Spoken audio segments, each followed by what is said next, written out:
why he deserves it as we move into game one of this upper bracket best of 3.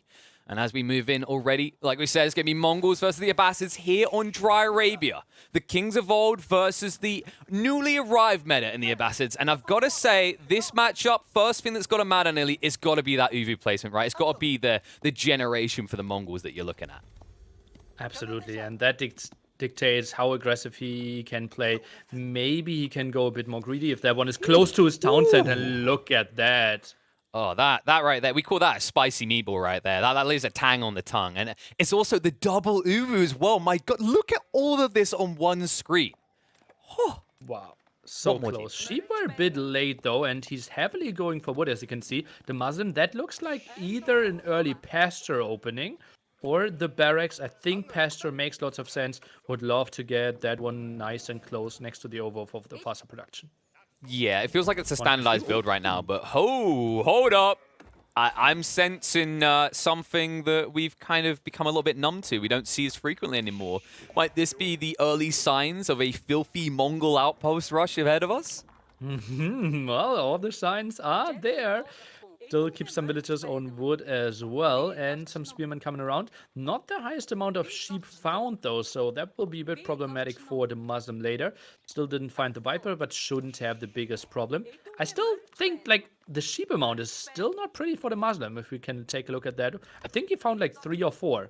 Needs to come up with something there. He's pretty dry, and the concerning part is he went for this Rax, he sacrificed the pasture, and it has to be said, like, I don't know about you, but I've been watching a lot of Mongols at the moment. I feel like they're more Castle Age Civ than they are this now, right? It's more almost like you're just aiming to unlock Castle as quickly as possible. So you can get the step readout, you have the pasture if you have a close Uvu. Like everything spells out go Castle as quickly as possible. Did the Muslim actually see the Viper yet? I think he scouted a bit to the north. Is maybe following the scout there. And only, okay, he knows, but he has no idea where he could build a great tower. No, he hasn't done the full circle around, and this is kind of sub-optimized, right? Like, the village is going to arrive a little bit too soon. You're going to have that idle time. It means you're going to be slower to get that network up, and you really are on the clock because the Abbasids, with this increased gathering rate on the berries, like, they can accelerate quickly to stabilize with horsemen to push you away. The good news, however, if you're DeMusliM, is notice that little Snake Man here still hasn't gone onto the berries at all. He's harvesting the sheep underneath his TC. Feels like that's the clean build up there. Allowed him a really solid uptime, as you can see already 50% at the 3-minute mark here. Has no idea what the tower rush. Still pretty greedy by the Viper, honestly. Still looking for sheep. Yeah, well, I mean, he's looking for heads more than he's looking for sheep right now. He sees this juicy woodlight and he wants to punish it, but it's going to take a long time to get that network in position. And remember, folks, whenever you do this sort of outpost rush, you are delaying your own feudal, which means that Viper will have the flexible options available to him very soon to counter out this move. And I believe he sent out a villager there. Yeah, he sent a villager out to where the outpost is. Yeah, I saw that as well, but has to pull back here. And now you have to question the tower. Because honestly, Viper can just move to the top, and that's where he wanted to go anyways, right? Because that's where the berries are. And, ooh, close lumber camp. That's a bit surprising to me. Yeah, you get some benefit as the Abbasids, right? Because the Golden Age, it stacks up to unlock that quicker. So it's not detrimental as other civs. But I think he wants to min-max this tree line to waste more of DeMusliM's time. And DeMusliM right now just trying to pressure him off the gold line. But we know Viper's already up. He doesn't actually need surplus gold right now. Instead, he can start to address this before you even get your second tower down. 195 now goes for fresh foodstuffs, but pushed away from gold, so won't be able to go for wheelbarrow, at least not before he gets a reasonable amount of archers out to clear up the spearmen. Yeah, and the concerning part is if you go for the archers, like, it feels a bit detrimental because you need to get through the outpost. The good thing, at least with the Abbasids, is you do have access to the ability to build rams straight away. So that should be his kind of staple play in this situation. He can't really afford the horsemen because, like I was mentioning earlier, those berries are what enable you to do that, and he still hasn't gone onto his berry lines because he doesn't want to give away the mill to the Mongols. Because remember, whenever they burn structures down, they get paid for the service. And that's soon happening here at the mining camp. Remember, I think 25% or 20% there, and then you get that bonus. Now next tower actually does some damage to the Khan. Obviously heals up, so not the most important thing. Scares those spearmen away. Nice defense so far by the Viper. Yeah, it's kind of the awkward part of what DeMusliM's done here, right? He only gets one outpost down, and now he has to stretch his forces, and it leaves him very exploitable because whenever you wrap around onto the back of your opponent's base first, regrouping becomes much more difficult. You can see how he gets picked apart as reinforcements come in because he has so long to run to safety. And the villagers, they're on a rampage. And they will focus on the outpost. Shifting past now, actually. It might just shift down the spearman before he gets in. That's going to minimize the damage from the archer shots coming out. And when the Khan comes out, like, if he times this right, Viper can actually surround and kill off the Khan, but it looks like he doesn't want to miss out any gathering rates, so we'll send some villagers back now to start gathering on the wood.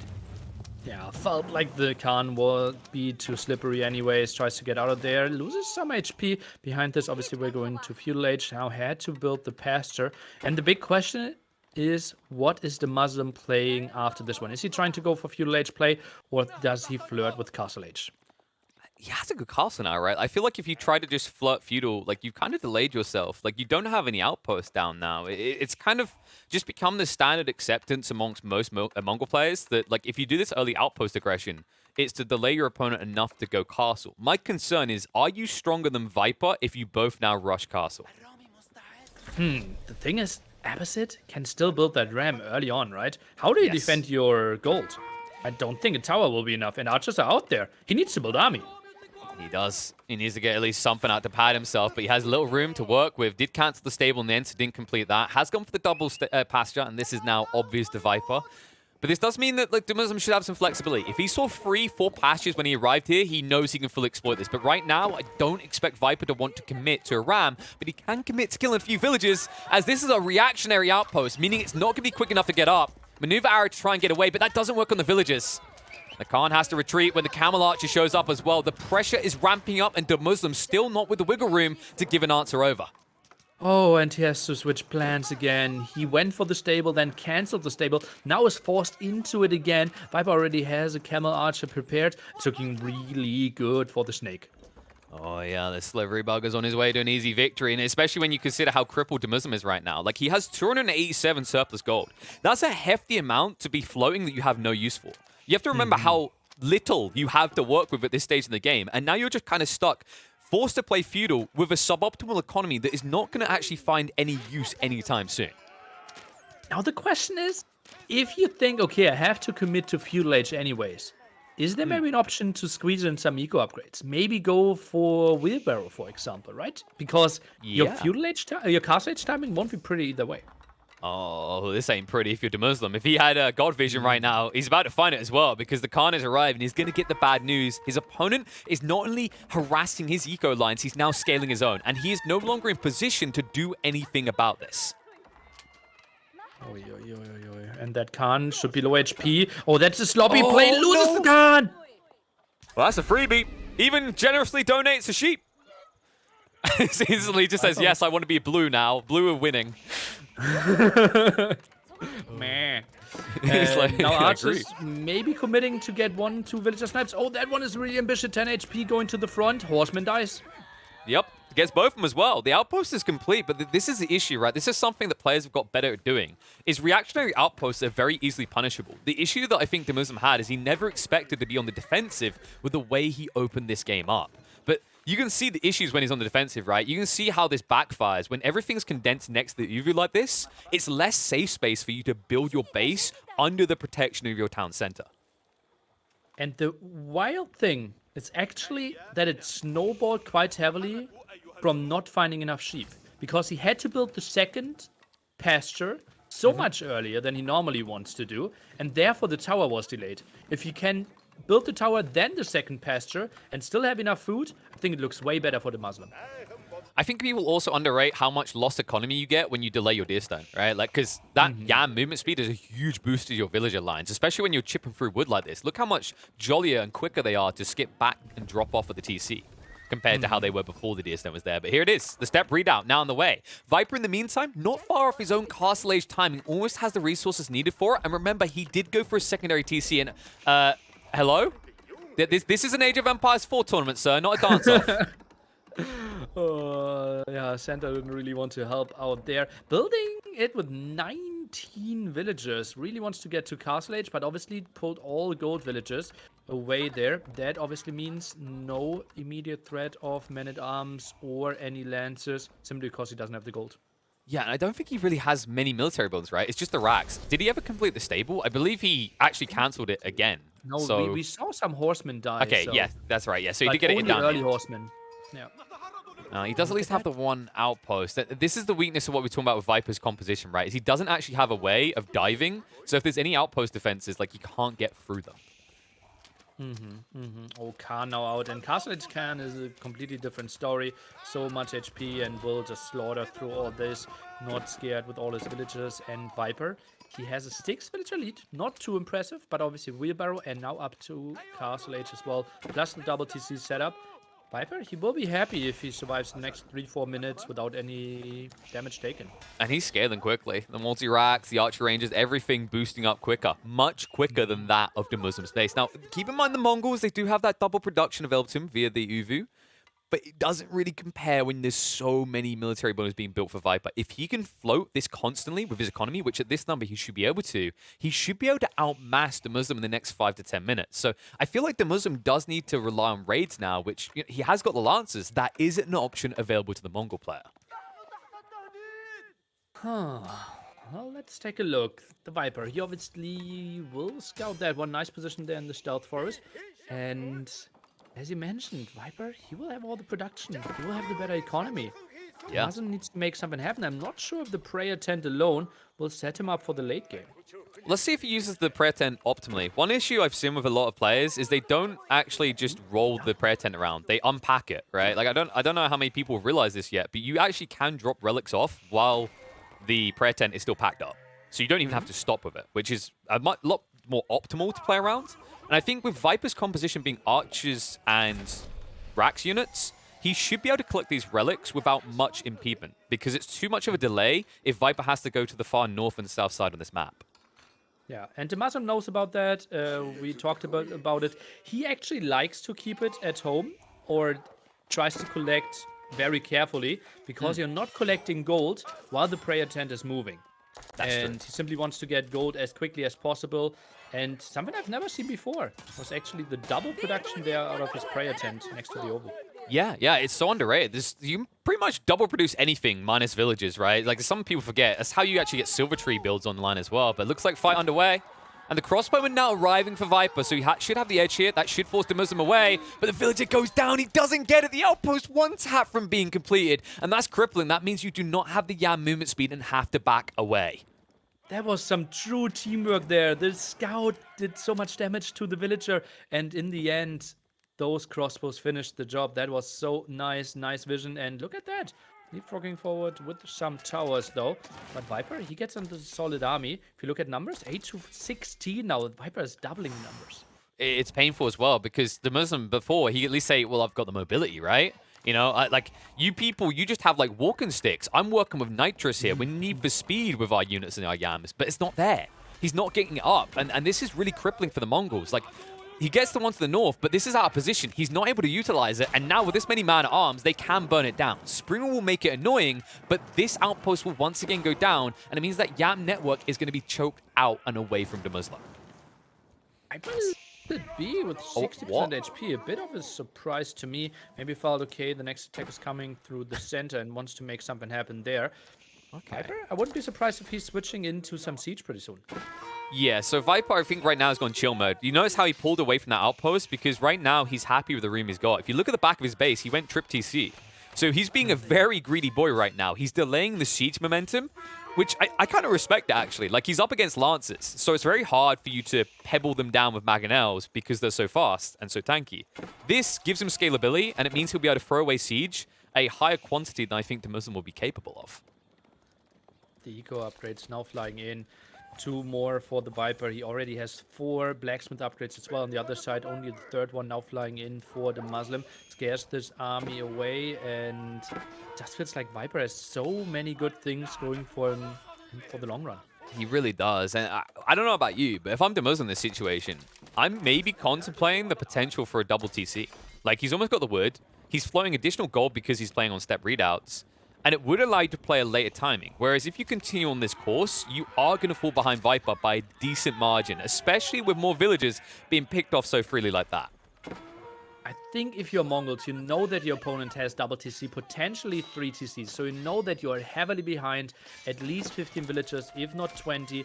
Adding your TC delays you so much. I think if you are in the spot of the Mongol, you kind of have to play heavy army and make something happen in Castle Age before you allow your opponent for the big switch. I think the Muslim needs to all in here. Yeah, I'm looking at the gold line situation. That's a very big deal for Mongols. Like, you want that natural caravan, right? You want to optimize your gold line where you move one to the other with minimum downtime between. But if you actually look around DeMusliM's base, he kind of lucked out there. Everything else was good, but the gold crawl isn't. It's such a long way to go to the next gold line, and this is going to stunt his ability to scale long term. And Shiv's out. It's the Peasant Rebellion again, as he's going to be chased away. Of course, the Yam movement speed means DeMusliM's able to disengage, but he cannot complete another outpost. Potentially fight in the center there. At least the Muslim is getting scared away. Those outposts are really nice against the wood line. And now we can see the push here through the center. Really nice aggression. Uh-oh. No, he's targeting the pasture. Okay, I got scared for the hill. I was like, the range is a bit crazy there. I don't think he can quite reach, and it looks like we're correct. Instead, he's just targeting down the pastures, which are pricey. 150 wood, not much in them as well, so does hurt to lose him. He's going to be forced to fight. Crossbow line has to back away, and the Lancers will wrap in. The Sprinkle shots come from the south, and it's a pinch. He's caught him out. Viper in a little bit too deep, trying to retreat, but he doesn't have a quick way out. The formation shuffle will not help him, and the Yam movement speed will chase him down. And even under the protection of the outpost, there is no way to quickly get out of this. He is going to be losing more troops. Remember, Viper sent all his army to the front to deal with that one single villager. So the tower distraction worked out really well. Viper not reinforcing this area for quite some time now. No, it's kind of surprising the way Viper's getting baited in by these outposts, these frustrating outposts. Because remember, folks, they are poking and prodding at his wood line to the north side. So you can see he's finally addressing that with the ram. But as you said, this is delaying him. This is splitting up his army. And you have to wonder if it's worth it because it's giving the breathing room necessary for DeMusliM to bounce back. Bounce back quick. By an Abbasid? Oh, Viper thinks better of it, yeah. Just not okay. Maybe I can build those a bit easier. Oh. My infantry here.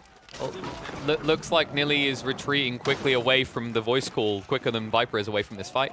Hopefully we can have him running back into the battlefield in a sec. But in the meantime, outpost going to go down, and that is going to open the way. This should be an outpost soon set up by DeMusliM to keep that Yam movement speed going. Sprinkel's being built up in the meantime by Viper. But I don't know if this is enough. And that outpost, I think that might be quick enough. I don't think he can deny this in time. And they will at least get through the lump camp. Meanwhile, north side, I think the outpost hasn't been complete. I think he got denied. Yes, he got across just quick enough. So the outpost doesn't go up, and that means no Yam speed network maintained for DeMusliM for the moment, at least. You are still very quiet, my friend. Okay. You can come out the tree line now. It's safe. Yes, maybe. Woo! What Good about God. this? Yes. Is yes. this too loud? Yes, it's very loud. I think you Okay. ate your microphone, actually. But This you're is with us. weird. That's all that's important. I will offer this now. I mean, I guess it's better than not being able to hear you, right? But let's focus on the game a little, though, because in this situation, I mean, DeMusliM, he's still on the clock, right? Like, this is a good start, but his win condition is by 22-23 minutes. He needs to breach base. We can see it when we look at the economy as well. Like, he's vastly behind, but it looks like he's trying to recover a little bit, finally getting back on the step readout to the south. He has to maintain this midfield, though, because when you look at the gold veins, he doesn't actually have a fallback plan, not a big one. So if he loses control of the center, Viper will flood this map and tap it dry. Man, his population is just so much better for him. Close to double the villagers now. Towers in the center, but oh, the Viper careless there with the sprinkles. Well, whoopsie daisy, they're just AFK. They're just enjoying the sun right now. And they are truly getting baked by DeMusliM's battalion here. As he still has 5, his opponent down to 1. Looks like DeMusliM's already forming up to build more siege, even though they haven't begun yet.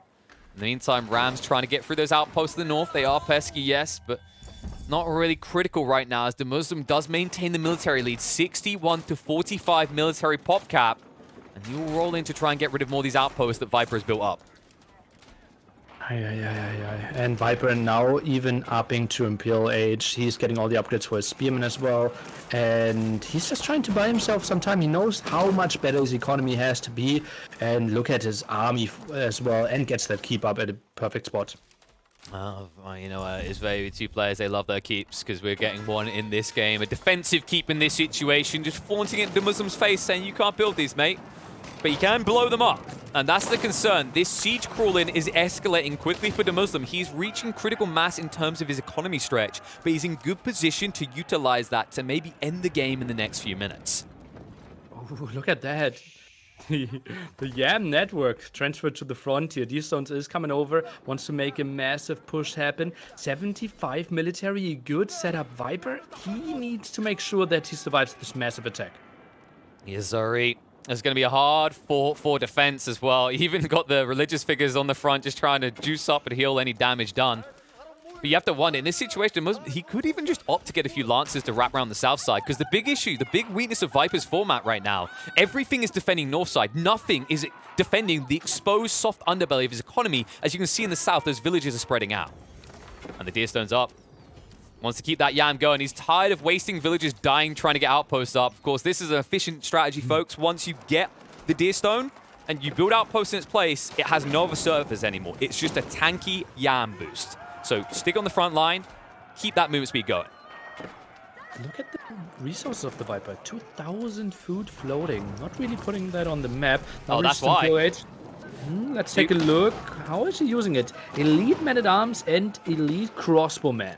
Yeah, if he can delay this long enough, is good. And he doesn't need this expansion TC anymore. Like, his economy is padded up to 116, so this is superfluous. It's a tiny detail in the bigger grand scheme of the plan.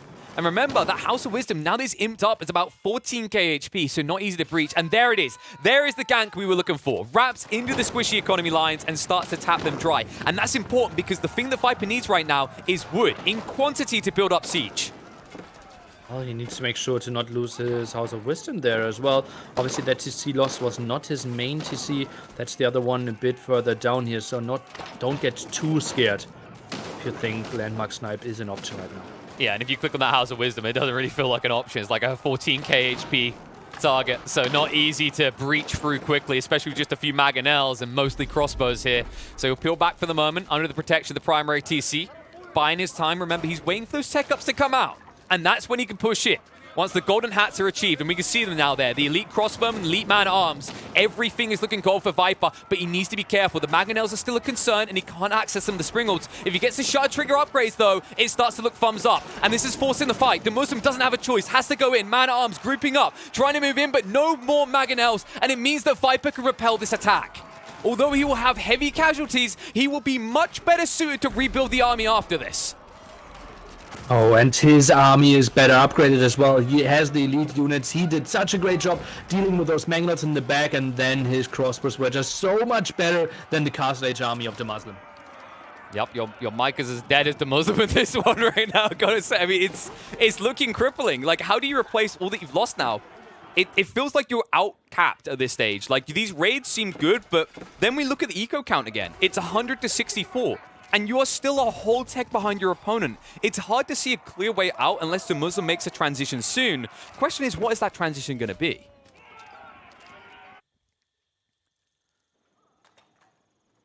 Well, we know what the transition is for Viper. Move out and find more resources on the map. Oh, and the Deerstone is not going back home anymore. That's more Bambi's mum stone in this situation, as it will not survive the opening of what comes next.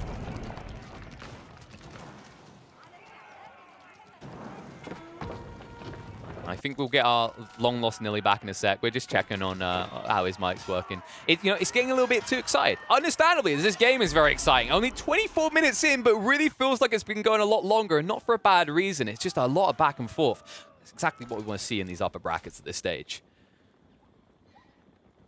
I'm a bit confused. I'm actually not even touching anything on the PC here, so I'm really confused that something apparently is changing. But let's just focus on the game a bit more. Viper looked like a really good defense happened there for him. Now the lead units against the Castle Age units, Bombards as well, and it will get really tricky for the DeMusliM to make something happen in Castle Age here. Yeah, that's the thing we've been waiting for, right? It's like Mr. Snake Man himself to start getting those bombards out. You know they're coming, and you know that the DeMusliM doesn't have a clear answer to them.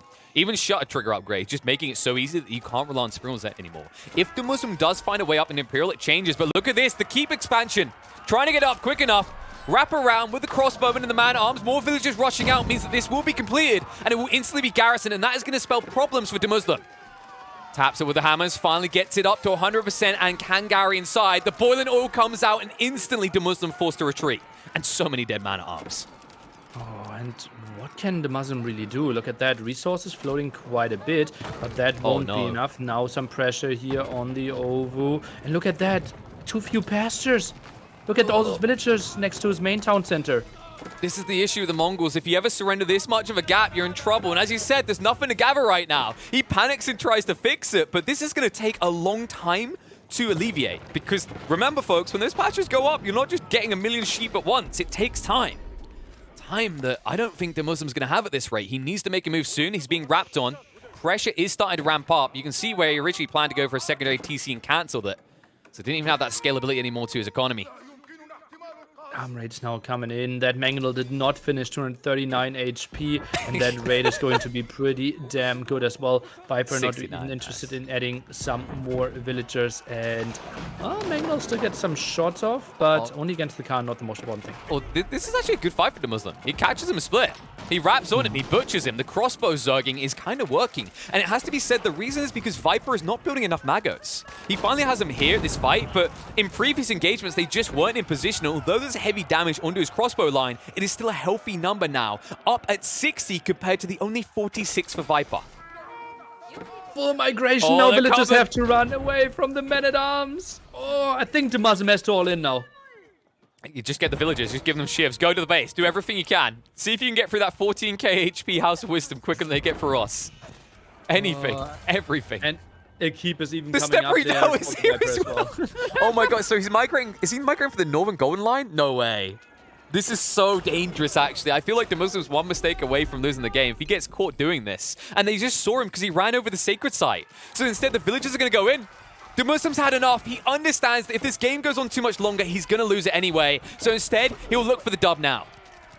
There's no real things that can destroy buildings. There are no rams, there are no traps. There's a lot of villagers, though. And where there are villagers, there is hope. In they go. Straight for the primary TC. The first easier of their two targets here. But they're stuck in a choke point. One Mangonel could spell doom for DeMusliM. Luckily for him, it has not been built just yet. But he can't get enough damage out. Army? Viper's not sending it. He doesn't care. Here. Look how little damage it's doing right now. This is not quick enough. And it is costing so much for DeMusliM. Oh, double keep defense there as well. You can't really reinforce. Enough villagers are being pulled. And yeah, there's still a lot of meat on the map here for DeMusliM, but that's not enough to even get that town center below 50% HP. Well, they're definitely, like, they're waving their lighters in the air. They're singing Kumbaya right now. That's kind of all they can do. They need a charitable donation because it looks like they are done. There is no way. The repair crew is just too good at what they're doing. And the GG will be called. Game 1 will go to the Viper. Wow. Impressive by the Viper here for sure. Faced that tower rush, faced the early aggression of the Mongol player as DeMusliM, and defended it quite nicely. Yeah, I find that you can end the game quite nicely when your opponent decides to arm all the peasants, even like the 10-year-old children that aren't ready for war yet, and send them to the front line. I mean, I kind of get where DeMuslim's coming from, though, right? Like, that map is feeling tiny. I mentioned it earlier on. Like, the gold line generation was actually terrible for him. He had one near his base, another one really far from the back corner, and then everything was in the center. Like, that's not what you want if you're the Mongol player. And it also forces you to try and forcefully control the mid-map much quicker than you naturally want to in this game. And it means that at any stage, should you ever surrender that over, should Viper make his way out of his base, the game looks terrible for DeMusliM. And it has to be said that Viper, in some ways, he didn't fully maximize what he could have done here, because well, let's see if he's sharp enough to cut DeMuslim's journey through the upper bracket short here as we hop into game 2, and already Viper one game away from proceeding through and knocking DeMusliM down to that losers bracket where he will have a chance at redemption. But let's not think that far ahead. This could be recovery mode because China is no pushover, especially against the Mongols here on Altai. Tried something tricky now. Can you still hear me? Yes. Oh, so I can turn you up again. Okay. You're still trying to figure out the magic, huh? Yeah, I'm still trying out to figure the magic. So now I ticked a box that said that the score is 1-0 for the Viper. And no, it actually said you are not allowed to control the audio, but it still changes the audio. That's Nearly what Fields, man. That's what it was. Clearly, your PC is just biased towards DeMusliM, and it wants them to win. And like every time you make a good point, it just wants to go against it. And speaking of points, as you can see, folks, you just tuned in. Viper did take game 1 up against the Mongols, and it kind of feels like he's coming as game 2. He's went, oh, little Benny boy. He's doing his best French. He's doing his impression of Marine Law. He's like, oh, Benny boy, I must teach you how to play the Mongols. You'll learn an important lesson, and I will send you home to cry to your mother, who I will also see tonight. Wow. Okay, I'm sorry, Benny's Okay, mom. I didn't think we would go that way, but okay. Hey, man, you had him doing this on your official broadcast, okay? But yes, no, we're going to have to see what he's got in mind, because it has to be said, like, Mongols Altai isn't exactly your first fort, right? Like, you don't see it often on this map, and sometimes we can see why when you get generations like this. That Uvu is pretty far out in no man's land. Yeah. Also, we think as Mongols as one of the super aggressive civilizations. That's why we so often see them on Lipany, on Highview, on Arabia, and other like super aggressive maps. And therefore, Mongols are not being able to be picked on Altai. They're still pretty damn solid on Altai. You just feel, okay, on other maps they're better, but this one being a best of 3 means that Civ distribution changes a bit compared to the best of 5, best of 7 systems that we sometimes see later in tournaments. It has to be said as well that I feel like the generations, ever since they tweaked for a little bit, Altais are a little bit less crude than they once were. I feel like Mongols used to be better for this map because their opponents tended to spawn closer to the cliffside. The importance of this is that you need less outposts to surround your opponent, right? It becomes more efficient to outpost rush. But I don't know if you've noticed this. I've seen a pattern more recently where a lot of players are spawning more central, away from that cliffside, giving them more room. Because it has to be said that one of the most important elements on Altai, your biggest budgeted resource, is space. And I don't mean the type that Star Trek go around zooping, a million miles in, you know? Yeah, certainly it feels like a tighter area to fight for, and that obviously allows, well, civilizations to play a bit more one-dimensional, a bit more through the center, and that's why Chinese becomes so good, because if you think about Chinese, you think about that massive amount of siege and the push through the center, and that's why we see them. Also, we like to see the Barbican being a bit stronger there, knowing exactly that attack through the center feels very likely. Yeah, the barbecue seems to have become a little bit more flexible. You can use it a bit more aggressively. Typically, actually, most Chinese builds right now are opening with Imperial Academy just because it optimizes your early game eco. It's actually phenomenal. Ever since they made the change so that you can now drop taxes off at the Imperial Academy, it allows you to have almost zero downtime on supervision from your Imperial officials. As you can see, he's parked it between all 3 production buildings, meaning he just has to turn around, drop it off. And although these guys look like they're a little bit older, they haven't got arthritis setting in. Turning around only takes them about a second. More sheep now arriving as well. Not a lot of scouting being done by the Muslim. That's a bit surprising to me. And should probably go to the front. Neither player added a scout themselves. And yeah, really tight base. So maybe he thinks, okay, Mongols player, even if you rush me, you shouldn't find too much damage. The Muslim even going for the greedy approach, economy-wise, goes for wheelbarrow. Yep. He just wants to maximize that economy, right? Like, it's so phenomenal as well. Like, something that I think some people kind of forget sometimes with these type of matchups is, like, the efficiency of economy, right? So supervised for the Chinese gives you 20% more. For those that don't know, when you supervise buildings, you get 20% more in a drop-off. But that is 20% fabricated out of nowhere. That's the tax man cooking the books, right? Like, they're somehow turning a 250 food cheap into 300 food cheap. They're just ramming grass down its throat. Meanwhile, the way that Viper escalates his economy, right, is this quicker move speed with Yam, which it doesn't change your finite resources. And then also, if he rushes castle and gets the step readout, you're actually getting this increase, this weird kind of discount increase of 50% as well. This is very different to the way that other civs, like the HRE, ironically enough, perform. It allows you to condense your economy for longer, whereas say if you were at HRE with a 40% increased gather rate, you're zooming, you're moving out quickly, you're burning through your initial resources and moving to more dangerous areas. And that's what allows the Muslim to play this more condensed and less aggressive style without being punished. And he even wants to be safer than that. Goes for the Barbican here at the front. And that will be an extremely compact base. And Viper, that's our...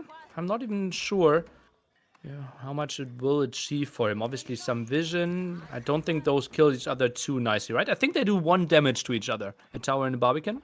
Yeah, that's pretty much all you're getting, because they get 50 missile resistance, and the hand cannon does 25, and then, the tower's going to do nothing until it gets an upgrade. So this is more or less just them letting each other know that we have buildings. It's like, well, your Civ can build buildings? So can mine. Well, Mangoda is actually the choice here for the Viper. Oh, yes. I was talking about it. I was bigging it up. This guy loves to Magadai, but I didn't expect it on this map because usually he does it on Dry Arabia, where, of course, we're talking about a lot more open of a battlefield to manipulate, right? Yeah, typically you want to use your mobility. You want to chase down units if you know, okay, opponent will have everything in one screen. Mobility is not really helping you too much. You kind of want to prefer firepower. So this is where it gets kind of interesting, is actually like the firepower increases by quite a lot if you reach castles. So I think something that Viper and a few other players, B was also the first I saw doing this on the ladders in the last few weeks recently, understood is actually the power Magadai is cruise in feudal, don't over harass your opponent, and then power spike in castle, because your win condition is lances. Once you have them in the formation and you upgrade your Magadai, they're about 105 health unit and they do 13 damage per shot. That's a hell of a lot of DPS coming out, and you have a solid front line that can keep up with you. So Viper, as long as he doesn't dive the base too quickly, I think this works. But one thing that has bit him in the butt on the ladders when he's been doing this is sometimes he puts out too many Magadai, he slows down his castle age, and he sacrifices a lot of economy by doing so.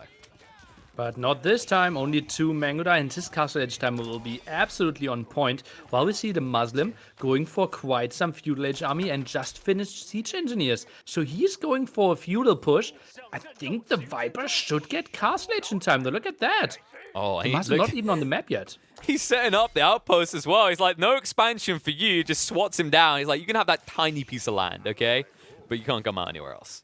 And this is kind of interesting as well, because when was the last time you saw a Chinese player build spears willingly like this? Like, not even horsemen in the field to force this. He's just been like, I want spearmen. That never happens. And that's what I said, right? I didn't like the scouting of the DeMusliM there. Was very careful that he found enough sheep this time, but cost him some intel. And Viper, he will rush to Castle Age. And once he gets like 1 or 2 barracks out, he will be fine against this.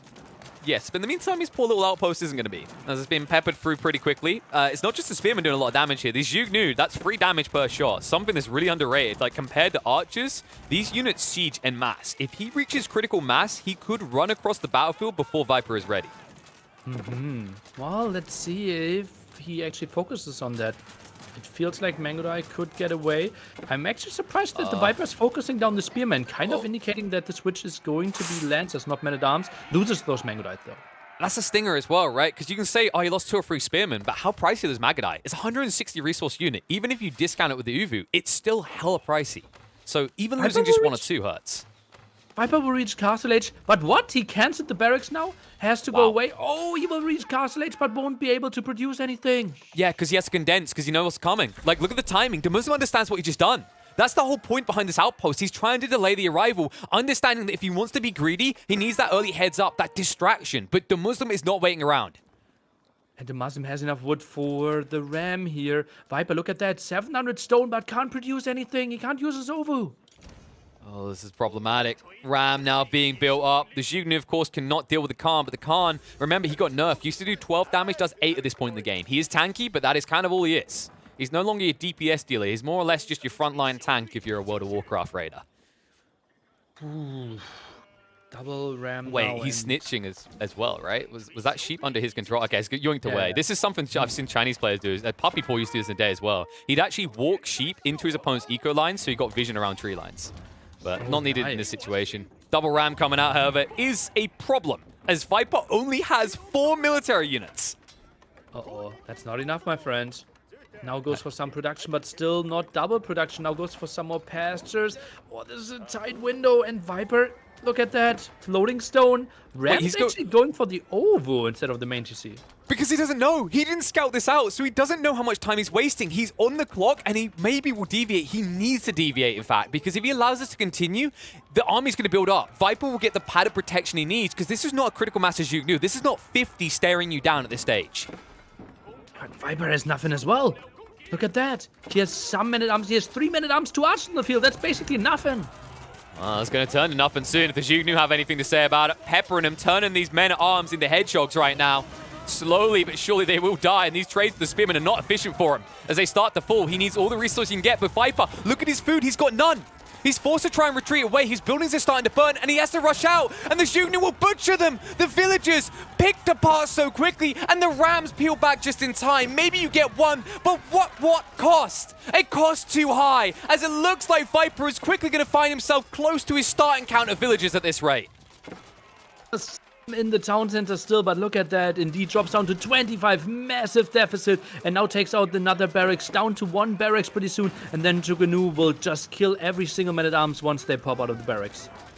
Sometimes I'm looking at people and thinking they're Zhuga noobs, but not DeMusliM in this situation. This looks dominant right now. It's having its intended effect. Chasing them away. More villagers like, please, sir, please, can I just get a little bit of gold? No, get out of here. Scram, you beggars. You had a base once, but no more.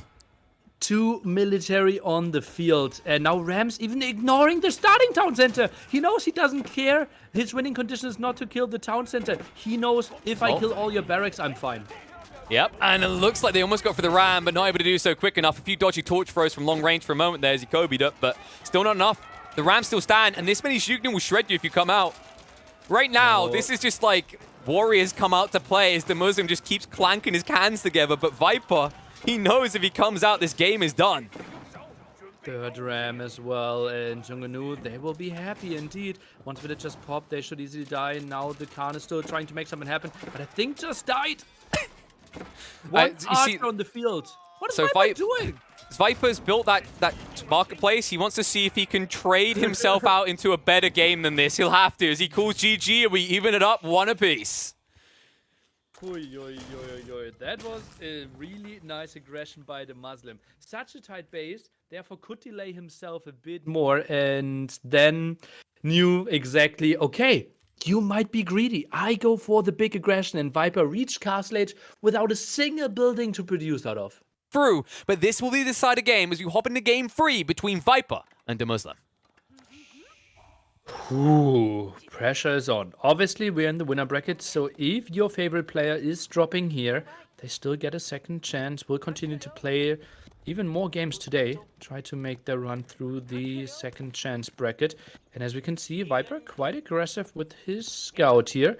Tries to make something happen. Obviously, in the stealth forest, sometimes you are a bit unlucky on your end, but feels like, okay, I don't need to find sheep immediately because it goes for the mill, goes for the supervision. Yes, sir. And this is a beautiful central forest, actually. There's so much spread that if you get an outpost down here, you kind of alleviate all pressure onto you, right? Like, right now, I'm looking at that pass, and I feel like I'm watching 300 the movie, right? Like, how do you actually quickly reach your opponent's base without going for the center area? You can go north or south, but that kind of eliminates a lot of options. I feel like the only time I see a person go north or south in the first 20 minutes is if they go horseman. If you're not going horseman, you have to play in that central stealth forest. And I don't know about you, Nili, but for me, that's the horror story of Age of Empires 4. There is nothing more scary than blindly walking into those forests. Into Mangles, into Springles, and you feel like, okay, now I have a nice army to attack you, but you completely get clapped without even shooting at all. Yeah, I had that happen to me multiple times as well. Something I'm not 100% used to yet. It's crazy as well, because people can do it with tiny forests. I've seen someone with, like, I don't know, 1 tile thick stealth forest just hide 3 mangonels, and you don't see it coming. If anyone wants to make a mod in prep for, like, when we get that in the full release, I would love a mod where whenever you click towards a stealth forest, the Jaws music starts playing, right? It really needs to set the mood for me of I know what's coming likely, right? Yeah, could be a nice hint there for sure. And yeah, will be interesting to see how they will use the very strategic area in the center. Obviously, a tower, as you mentioned, could be a good option to get better control. And typically, the person with more aggression gets control over that stealth forest. And I think that should be the Chinese player. Yeah, so the Chinese player should be able to ramp up quicker courtesy of the supervise, something unique to the Chinese, which is going to get slightly tweaked in upcoming patches. But for the moment, you get the correct 300% production speed on a building you're supervising, which is phenomenal. It's actually insane when you think about it mathematically. At a very early point in the game, you essentially are saving yourself an extra 300 wood to match the production, right? So if DeMusliM wants to keep up, and they both just say want to spam Horseman, you're already 300 extra resources down. And that's before you even consider transitions, right? Like, if you now have to match that pace and you invest 300 and your opponent builds one more structure, you then once again have to invest an additional 300 wood just to match the pace the Chinese player can set. Yeah, Chinese, I think they might be the civilization that's least figured out because they had so radical changes. They just play so differently. And I think we could see some wild plays that we haven't thought of in the future using Imperial officials. Yeah, most definitely. I think there's definitely a lot to still be figured out. The Civ, I've been saying for a long time, I actually think this is a feudal powerhouse Civ. Oh, the sheep!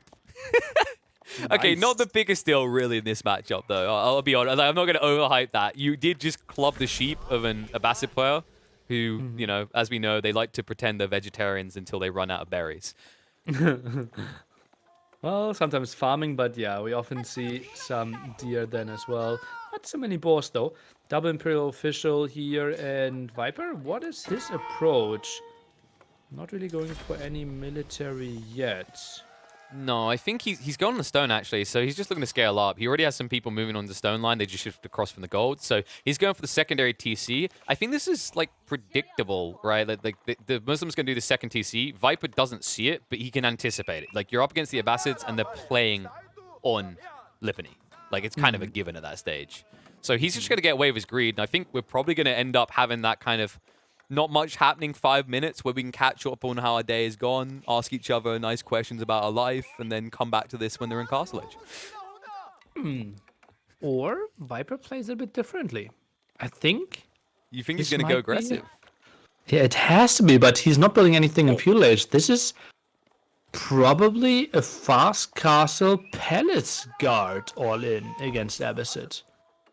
I mean, I hear you, buddy. We definitely are doing that You, one. Like, you heard me well, apparently. Yeah. So I'm not sure. I think but I maybe think- between sets we will try to work out something. I think you're wrong, though, Nili. I'm sorry to call you out on it, but Viper, he just wants to do exactly what DeMusliM done to him. It's going to be the archery range. I think we know where this one's going. But no blacksmith. That's No. the major difference. Interesting, but like I don't think it cripples you unless your opponent goes blacksmith, which he's probably not that quickly. The crazy part, by the way, I've seen this done. It's actually insane. If you reach a critical mass of Jugnu, they're actually siege units. I'm not even joking. Because they shoot 3 bursts, right? And the damage can only be reduced to 1. It means that you're doing 3 times the amount of damage an archer would attacking a building. And if you have 50 Jugnu, for example, you're doing about almost as much damage as a ram puts out. It's pretty nuts. So be intrigued to see if he goes to that kind of critical mass of just Jugnu that he can reach quickly due to the aforementioned supervise. Okay, Viper now going for Barbican. Didn't go for any archers, so that is the Jugnu play. It just feels like it should hit so late. Now It's the not barracks the as well. quickest. No blacksmith. Like No. it looks like it is the same play, but the Muslim had so much more. But the Muslim also was more condensed, right? Like, he had a map that was more favorable for this exact strategy. Whereas Viper, although he shouldn't be attacked on the left and right side, he realizes his base is still, like, open. And I think he wanted to see what his opponent was doing first. The problem is, if we check Viper's vision, he's only just recently gone around the back to get confirmation. So I feel like when he started making this play, he was blind to the fact that DeMusliM had gone for multiple TCs. He does see it now due to the mining camp being there on the stone, and he will also see the archer range defense coming out. I wonder if this is going to empower him further, or if he's going to feel a need to scale himself. Now archer range stable, so it will be the feudal age aggression. So in that sense, it will be different. And now the supervision here, Junganu production really fast. Then It's But- literally the same build. You can tell these guys played together a bunch in the last few weeks. I mean, there's no way on the spot Viper instantly experienced this and then was like, I'm just going to do this myself. I mean, arguably you could with an upper bracket situation, but he has to have practiced this himself at some point. But he doesn't have siege engineers. No, but the point is he wants a critical mass to harass on the eco lines, and then you build siege, right? Like that's the play he's going for. And I think he was also playing on the gambit that the Muslim would do what he's done, where instead of condensing his TCs, Abbasid players now try to split them up because they want to min-max their economy as it grows. If you put all your TCs together at the same place, they drain the initial resources quickly, and then they have to spread out anyway. So there's a lot more idle time when you put your TCs together compared to what DeMusliM's done here. Camel Archer will take some time. Well, that villager on gold, relatively exposed. Military-wise, the Muslim only sits at 3. Could there be another person being punished for being too greedy? He's going to get more. The wood line hasn't moved either. Even the wolf is trying to warn DeMusliM. He's like, he's coming. It's like, I don't care. I'm just going to keep extracting. I've got double TC. Zoom, zoom. But remember, folks, this double TC, you are up against Song Dynasty, so while you have 2 TCs, your opponent out of 1 town center is producing a villager every 13 seconds. Almost half the speed of what it takes you. Wow, that's so incredibly quick, and therefore the Viper not really falling behind too much, only 1 behind after obviously finding some villager kills. Now tries to loop around and will have at least armor against those Camel Archers. Not sure if that's actually doing too much, because most of the time those Camel Archers are focusing down the Spearmen and they have plus 20 damage, so I don't think that armor is helping too much, and is now going for the attack for Estranganu. Yeah, so the attack's better for Zhugnu, right? Because the Camel Archers have no missile resistance. So adding 1 damage to this unit adds 3 damage. You're doing pure damage to put it in like dollar terms. So you go up to doing 6 damage, 3 burst, 18 per Zhugnu. You will shred these camels. They will disappear very quickly. See, and I love this as well, the line formation out of Viper. It's so underrated. It allows you to min-max the value out of these Zhugnu. Okay, let's take a look. What is the next step here for the Viper? Because he still does not have siege engineers, so it's army versus army. 2 TC versus 1 TC. Camel Archer. Place. A generous donation to the Viper cause. You can't eat that camel, but you can mount it as a trophy somewhere, I guess. And let the burn down begin. And as these Zhugnu start to add up, it starts to sting more and more. Because like I said, it's 3 damage per shot out of each of these Zhugnu compared to an Archer's normal 1 damage on a building after its 50 ranged missile resistance. It's the only wood line that the Muslim has, so maybe moving around there could be an option. Oh, he's expanding on the west side. This is going unnoticed as well. I don't think Viper knows where the second TC is exactly, so he hasn't spotted this out yet, but he's starting to wrap around there now. But the count is increasing. Like, I feel like the window is somewhat closing for Viper. DeMusliM, because he has 2 eco centers building quickly up and he's been draining the berries, he is reaching the required quantity of horsemen and camel archers to push Viper away. Don't you think, like, adding another scout could have been an option for the Viper there? To maybe so. get better vision on the woodline? Look at that one. He's now seeing it, kind of hiding. He's camouflaged as a mining camp. I think he's been noticed, though. It's not that effective when the horsemen are right. Hold on a second. I've got a horse. You've got a horse. You're not a building. Day 3. They didn't notice me yet. Just shiftily looking left to right. And look at this wraparound. As he wiggles left to right, Viper may have exposed his underbelly. The trickle in of reinforcements is going to be picked off. The Zhugnu pressing his opponent back for the moment. You need to be careful of those spears. And it looks like he's going to find more stragglers. And this is bad. Viper, he needs to keep increasing that number. He needs to be up to like 30, 40 Zhugnu before he's comfortable with his strategy. Instead, he's been cut off at the pass. We talked about it, the 300 moment, but in the meantime, this is Sparta's straight back into DeMusliM's face, shredding a bunch of these villages on the wood line. Oh, and they're pretty exposed, still running around, not really going directly towards the town center. Nice save on those. The Ram going for the lumber camp first, not the most important building. Feels like, I'm sorry, Viper won't take any damage at home. No, he's just backing up for the moment. He's raiding in the meantime. Remember, this is going to deny Golden Ages if you burn enough of these buildings down. But in the meantime, the villagers run out again. And the Zhugnu, not optimizing the damage, not splitting up the targets, but he's definitely killing a lot off here. And this is starting to sting. The eco count now even once again. But remember, Viper, less of an investment to get this favorable count, as he only has 1 TC compared to the 2.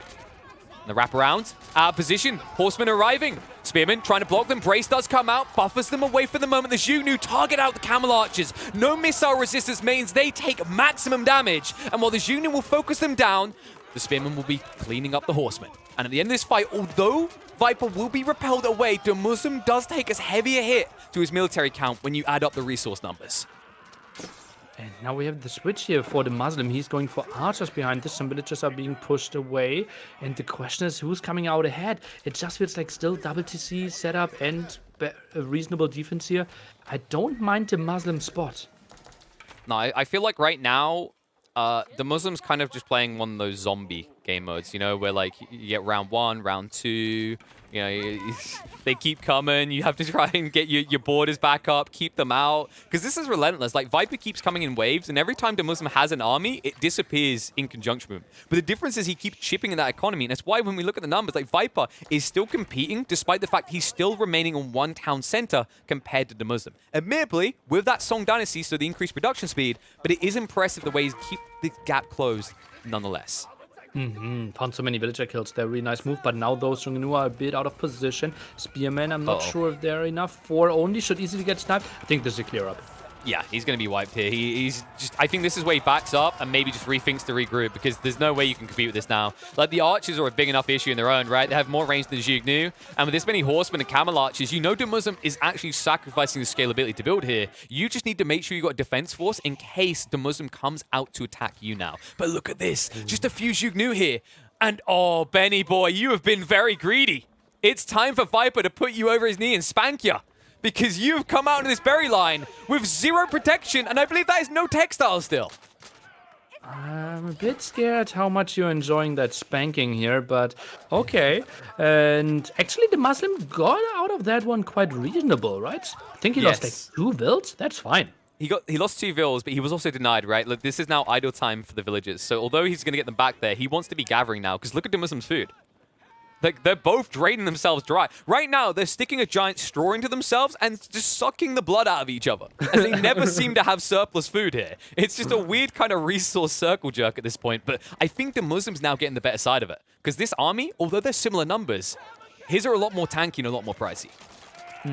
Army value is certainly higher on the DeMusliM side here. Will easily clear up that army as well, and then can go for an attack. And Viper, I'm not sure if he has enough army at home. I don't think he's ever thought about at home, right? I think he just wants to be the Abbasid player again in this situation, because he spent more time looking at his opponent's base than his own. And that does mean he's going to be somewhat exposed, especially considering he's now expanding into farmlands. This is stretching his economy, but also it's stretching him out away from safety. And because you've got Horsemen as the Abbasid player here, look what he's doing. He's wrapping north of the Horsemen now. He split them up into 2 groups. He's going to distract Viper in his own base while he can wrap around in the center. Oh, interesting. Could find some easy villager kills there at the top if he felt like he had the time, but probably wants to go back. And look at that. The DeMusliM now advanced to Castle Age, while the Viper only sits at 200 food. 30 gold. Yes, it's a little bit of a famine state right now for the Chinese, and not looking to clean up anytime soon. Also starting to fall behind on the eco count. And we talked about how they were keeping even, but like they weren't, right? Because something that is easy to forget about the Abbasids is that they have access to fresh foodstuffs. Right? They're getting the buy one, get one free villager deal. They're not having to pay as much as you are, which means it's more strain in your economy. And if you think about how many villagers have been killed and built in this game, you can understand where DeMusliM got the additional surplus to tech up ahead of his opponent. And expanding for the berries there, kept those villagers alive, and now even goes for the ram push himself. Quite interesting that he feels he has the time to put on the pressure, because Viper is going for a counterattack himself. Yeah, they're just going to try and trade out here. The problem is that Viper's a lot more condensed and has a lot less of his base to rely on to just tank the siege, right? And this rapid, straight away, this time Viper, he gets deep before he triggers the alert, and that means a lot more villagers are going to be butchered here. DeMusliM able to peel away, formation shuffles off. Woodline is going to be abandoned as well, but damage done. And now that eco count evening up once more, but also think about the idle economy now. DeMusliM, almost half his eco is just not doing anything, as more of them are retreating towards the Zhugnu. That is not the way home to safety. That is the way into the arms of the waiting bear, and he will maul you to death. Uh-oh, I think this raid started with DeMusliM around 70 villagers. Look at that. God. Over 20 villagers are going down, Kimmy. They're just gone. Wow. Oh. Talk about having your opponent by the balls and then not realizing that he's already got a clamp around yours, because that has just backfired completely. And now the ram's coming out, and he's like, well, I'm already in position, buddy. Like, you begin your ram attack, but I can build a defense force now. And that defense force is effective. The Zhugnu blitzing him once again. Oh my. The DeMusliM in Castle Age. The Viper's still in Feudal Age. Maybe the DeMusliM can make something happen even after losing 20 plus villagers. the turns have tabled here. And I think that DeMusliM is close to being thrown for a table at this point. This is such a painful hit. He now has to find a way to expand to the east side. And if his army gets folded there, then you're just going to be harassed on both the north and south side of your eco. And because you went double TC, you've drained your initial resources so much quicker. Now some horsemen trying to come over there for the clear up. Spearman here still with the defense. I think DeMusliM will get the clear up, but still a solid amount of villagers behind. But Viper is still deep in fuel age. I'm surprised. His army's about to be deep in the ground as they will finally be cleaned up, but you got to question whether he got the wiggle room. Like Viper, he's flowing enough gold, but hasn't got the food yet. But oh no, the game of the no! They're in. Are low. I mean, it feels good to put 250 food in there. You might need it if you don't move away quick enough. Luckily, able to duck out of there. I believe Textiles was finally researched by DeMusliM, so that's what protects him from losing 2 or 3 villages again. Oy, oy, oy, oy, oy. Does he have any berries? It feels like 2 bushes to the left, 1 to the right-hand side, and he's the person that really likes to delay those farms, really wants to go for the berries first, but that obviously means he's exposed quite often. Oh, baby. Get more build than China. Watch how quickly this is going to go, folks. These lads know how to build, especially when you drag basically half of your village account over to do it. Oh, that feels good. Just look at that bar. It doesn't take him long to catch up, and now he has transition advantage, right? Because DeMusliM has now already shown his hand, and he wasn't in position to use it. It means that Viper can prep a defense force that counters out what's here, and it's probably going to be the crossbowmen. And remember, folks, China, with supervision, build up that defense army quicker. House Guard coming out in the meantime. Helping out as well. And that's Stealth Forest helping out a bit as well. Not that easy to chase the down, and that's a nice attack. He's in again. Textiles will delay the damage a little bit, but it will not stop it from coming through. And because you're attacking on the front, I don't think DeMusliM has noticed just yet. So another hit to Benny Boy's count. He'll finally peel them back, but still Viper with a 10 eco lead at almost 20 minutes in the game, and it's still a 1 versus 2 TC situation. Oh, so DeMusliM actually does a reasonable job of not falling behind too much with villagers. Before that raid on the gold was even in numbers. Now going for the berries again, but look at that, all villagers shifted to the left again. Yeah, they're just doing a little bit of a shuffle back and forth, but so much idle time.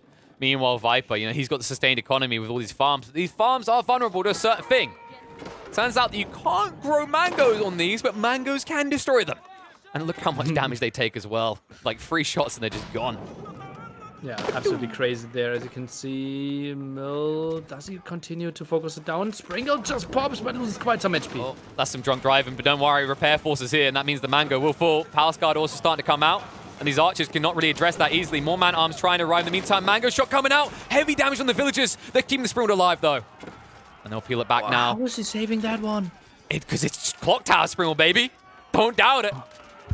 And this means the man-at-arms are somewhat out of position now. Like, you're in your opponent's military lines, but the concern is that he has the production rate. You can see the supervise coming out, and I think this is where crossbows are going to start to march out into the field soon.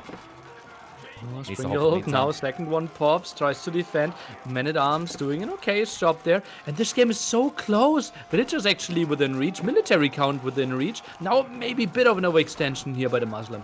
Yeah, they've been turning the screws, and this one has got quite tight between the two. The Ram moving in the meantime, Springle being focused down, not able to kill it in the end. So many dead man-at-arms, and look who's back for more mischief. This time with the 2-legged cavalry as the Palace Guard ride in, and this will only get more detrimental as the game goes on, because should Viper ever get up in the next dynasty, these boys become Zoomers at 1.5 movement speed. I don't know how they do it with that much armor on. They're clearly doping or something. They're on something. Yeah, I'm not really sure. What's like a Chinese energy drink or something? I mean, like maybe like what was it, like the classic one? If I go by my office references, is if you just eat powdered seahorse, you can take on a whole army. That must be it. Like, you know, just munch a powdered seahorse and then you go straight away. It's like Need for Speed, the Age of Empires 4 edition. It has to be something like that for sure. Viper still 10 population ahead, and now again open farms there, and DeMusliM, he just allows so many vulnerable spots on the map. Because Viper, yeah, he doesn't have a raiding force right now, but that would be a very natural angle to raid again. I like how Viper's now on the berries. Like, he's eventually going to need these, so I'll just take them away, right? Because he's going to afford him that uncomfortable transition.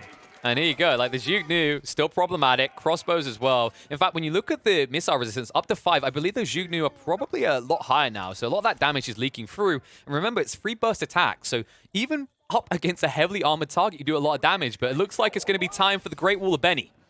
But it doesn't look so great. Yeah. It's only like a third of the map, and that's not going to hold his opponent out as he's already in place to deny it.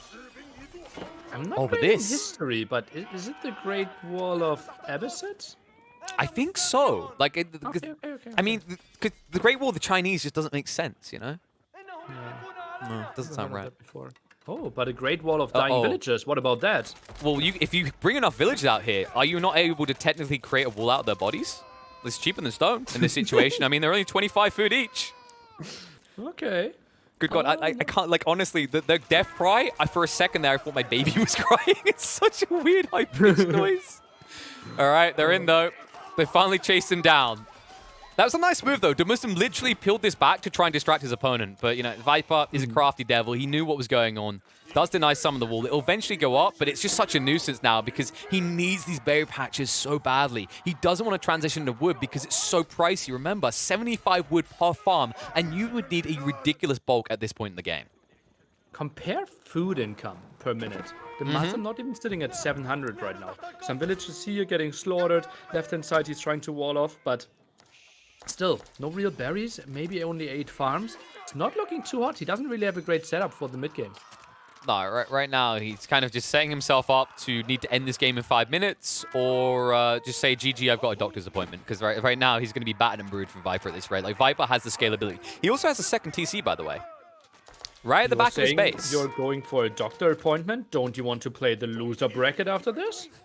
No, he just, like, I've heard it's popular right now to just tweet that you don't like the game and then just shrug. But, no, of course, he isn't going to be out of this. He'll be in the lower bracket. Huh? Okay. No, tweeting stuff like that seems pretty irresponsible and childish. Yes, I think someone needs to be put over a knee and spanked as we bring it back to my spanky theme the whole time. But speaking of being spanked right now, notice how much of the map the Muslims now lost. Right? This is kind of like you take a quarter, I take a quarter. Now all of a sudden, like, you can have a quarter maximum and Viper's just on the prowl everywhere. He's got all these little groups roaming around of Palace Guard as one flops down its own. But as soon as you're forced to hard respond to this, like, there's just 2 or 3 going elsewhere, right? Like, it's so hard to chase this down, and it's the weakness of the Abbasids in this matchup. Like, you're all about looking for a big fight, and Viper is very smartly identified he never wants a big fight. Only with the villagers, and it's about to be a boogaloo right into that Villi line again. Uh-oh, raid starts at 84 villagers, and those are low HP from earlier as well, because we had so many raids over and over again, and DeMusliM is dropping again. Look at that, where's he putting those villagers towards? I don't know, I think he's trying to stick it to the Springholes. I wouldn't advise it, though. That's going to take so long to fight. I know what it is. They're migrating to Berry somewhere. Okay, he's going for the wall in, but there's still Palace Guard already in here. You thought that you were trapped in here alone, but it turns out that you kind of let the boogeyman in already. And this is starting to hurt. God. Crossbows around as well. Those walls will finish, yes. But Viper now with the solid 13 villager lead. Remember, it should be 2v2 when it comes to the town centers. And those vills are going down as well. Expanding so much. No single safe food and coming close to his town center. And he sends those villagers back again. Oh no! I don't think he noticed. I think he got distracted by another raid. This is so frustrating. From our perspective, we can kind of chill, but from DeMusliM's perspective, if he had hair, it would be falling out right now because he's getting pings all across the map. He's being raided left, right, and center, and now he's being robbed. There's just a little peacetime in the north as both sides gather berries next to each other. It's a eco race to the true extreme up here. I can't believe our population is so close. DeMusliM only 7 pop behind, and now he just bails on that area. He knows, okay, villagers, not really sure what they did, so what I'm dancing. Hey, man. But this is still a scary force in the center. I think DeMusliM has a move behind his army. It's the Palace Guard factor. The double Mago shot coming in, though. Heavy hit there. Sprinkle snipes one out. The Palace Guard's still so tanky, will continue to raid in. And meanwhile, near where the berries were, there's already Palace Guard moving across to intercept those trading villages. More villagers in trouble here. Everything being pushed back again. And DeMusliM, he really just needs to go hard into farmland, but he can't afford the gaps in his military lines that it would cost him. Where's the nest of bees? It was around, sitting too far behind. Some misplaced there by the Viper. Maybe some nice snipes earlier. Look at that! Forgot about the nest of bees. Could have helped out so much with all the low HP units. Yeah, that right there, that's a B tier Chinese play. Just got to step it up. Maybe get on the S tier because everything else about Viper so far has been pretty S. And a big F right now for DeMusliM, as DeMusliM at this stage trailing by a notable margin on the eco account. All the income really suffering for him as well. And look at his wood right now. Double Like- nest of bees. Oh, this could be big. Oh, big. Villagers. Don't pull the villagers into the nest of bees. The villagers are in trouble anyway, though they're already in too deep. And they're going to try to keep with the blood in their head, but they might go splat in a second. The nest of bees making fireworks rain on the crossbow line. Will retreat away, but now when you turn and burn, you're going to get burned. Fires out a salvo, splash damage good, several villagers dead again. 40 villager lead now, or 40 population lead for the Viper. And SRP is in the back, still pretty well protected. Men at Arms are trying to go in there. I think Viper with some more micro, saving that nest of bees, and then he has such a scary force. I mean, like, Viper doesn't even care about the nest of bees. It takes so long to kill a clock tower unit. The Palace Guard will chip away in the meantime, and he's still blitzing that crossbow line at the back. That's before we even consider the fact that every once in a while, 1 or 2 Palace Guard have continued to sneak in here, and DeMusliM is starting to feel the frustration. A key being dropped. He wants these berries. He got robbed in the north. He will not be denied in the south. Okay, but those crossbows are dying. Keep will obviously stabilize the game for him here, although he's only building it with 3 villages. I'm not sure if that keep goes up. Does he think he's China right now? Because that's not a quick build speed. Pull some Okay, more, there we pull go. some more. I'll take it back. He was like, wait, no, they need to be gathering the berries. They cannot stop to build keeps, okay? But meanwhile, it looks like Viper, he wants to tell him he's got the high ground. As he will look to Look move at only the a small income. group of villagers out. Look at the income of the Viper. Yes, He will it's idle now. big. I think he will build like 2 traps. Or does he think? Oh, actually puts all the resources on the map. Quite surprising to me. More Junganu, more crossbow, more men-at-arms, some traps. And I thought this was a spot to maybe stabilize, keep versus keep, look at each other and go for him. But Viper, he wants to make something happen in Castle Age though. I think he just wants a strong point to push him from. Like, he can always drop a siege workshop here, and he can supervise it, right? Like, there's something that's very underrated as China. He hasn't done it yet, but it actually would allow him to outmass DeMusliM. Both of them are, however, suffering on the wood side. You can see this is one of the issues at this stage in the game with Lipany. Wood dries up quick. Deforestation is a problem, folks. You need to help out your local park and plant a few seeds, because if you look at this map, it is getting deforested very quickly. A true threat to mankind. And a true threat to the Muslim here eventually as well, because this is not looking too pretty, and that's just more exposed villagers, and as we mentioned several times, lots of them pretty low, traps now doing their work, and Viper continuing to build armies, so the Muslim not really getting the breathing room that he wants. Yeah, and it comes back to like that wood factor of like, you can't just sit back in your base and get free wood now. You have to play in the center of the map, and that's where Viper's been better, right? Like, DeMuslim's been reacting all the time. He's never been gaining ground. The map is slowly getting smaller. And the problem is his Palace Guard, when the map is small, they raid in so quickly, and you're always static to respond because your composition is still only crossbows and man-at-arms. Both are notably slower than this Palace Guard. And look at the damage this Treb takes. That's the power right there. Clock Tower counterweight trebuchet. It is not a siege weapon. It's actually a pseudo frontline tank. Feels like it. How did that one survive? The 3, like, that was the pump fake of the 3 Springles. Like, they were ready to shoot, but the trap barely got out of range. I think it was also the hill, right? He literally took like 2 pixels back. He's like, can't hit me. That's how gravity works. There's a hill in the way, idiot. And Springles, they don't know how to shoot up. That's so dumb. They don't know how to shut up. Like, when they get these upgrades and these outposts, it's all I can hear in games. And this is actually frustrating, by the way. This is a really good strategy for people to employ. If you see straggler buildings, build an outpost, build springwood upgrades, and it's just pings on your opponent's side of the map. They just, they can't get away from it. They're trying to focus on the important fights, and they've just got these little boo, boo, boo, little flashes of red, as you can see on that mini-map. And it's so hard, even for the best players in the world, to keep track of what is important amongst all this crap. Yeah, that's so true. I'm not really sure if all players are maybe changing the minimap as well, because you can change some vision and maybe make it a bit easier. I know in Age of Empires 2, some people only play with a military view there. I've not seen it used by any streamers yet. No, I haven't nursed it at all. I'm not sure how much customization there currently is. I mean, like, isn't asking for like UI customization AoE 4 a meme at this stage? Like, we'll get it eventually, but we ain't there yet. Yeah, a lot of memes. Yeah, a lot of memes, a lot of asks. But hopefully we get that soon. I don't like the idea of allowing that to be disabled, though. Like, maybe if you could only disable everything about it, right? Because then it's like you either have it or don't. But I feel like if you have the option to get rid of it, it removes like a cool layer to Age of Empires 4, which is, you know, like the multi-front attacks. Yeah, I can see that. Now Relic's being picked off. Viper will get his first one. And look at that, Spiritway in the center of the barracks and archery ranges. So expecting more Junganu, expecting more Palace Guards. Viper going for the upgrades for now.